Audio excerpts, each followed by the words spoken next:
Hello, friends. Welcome to Pieces Here, the series exploring the architects of enough. Today we focus on the theme of the inner path to enough as we dive into the life and wisdom of Agnes Martin. Architect of Enough. Agnes Martin lived a life of contemplative minimalism.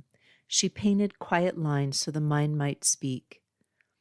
Agnes Bernice Martin was born in 1912 in Saskatchewan, Canada, and later became a U.S. citizen. After studying art in the United States, she immersed herself in modern abstraction in New York in the 1950s.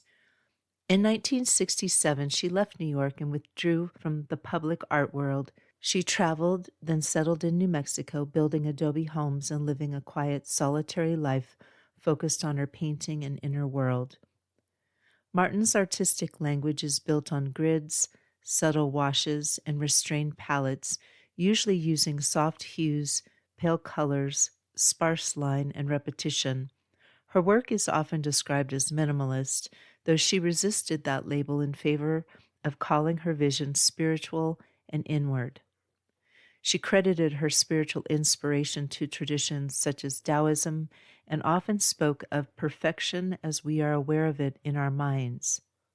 If you'd like to explore her writings, Agnes Martin Writings gathers her essays, statements, and reflections on art, beauty, mind, and perception. The Enough Reflection. Let quiet speak. Martin reminds us that silence, space, and subtlety carry power.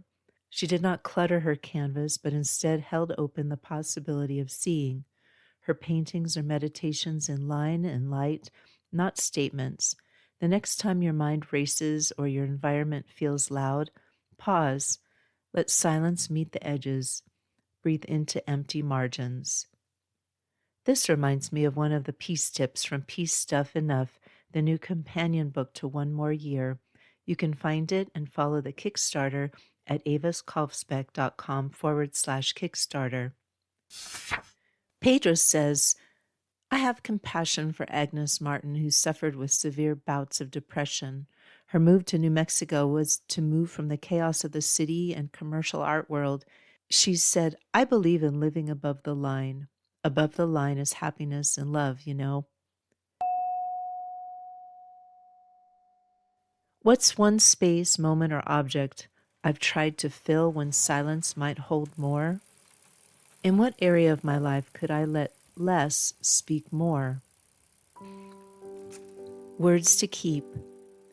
Martin's words often gestured toward inner awareness, not external form. My paintings are not about what is seen. They are about what is known forever in the mind.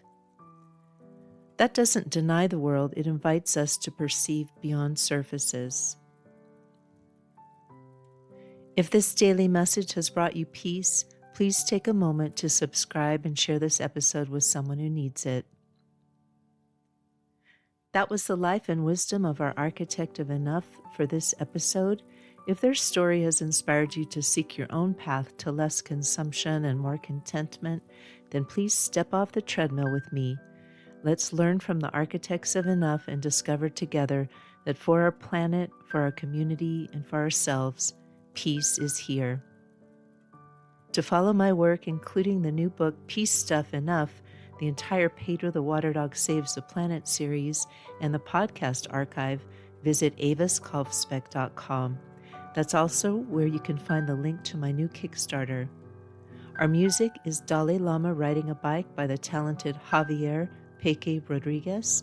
You can find links to his music on Spotify and Bandcamp in the show notes. Thank you again. Listen for the peace.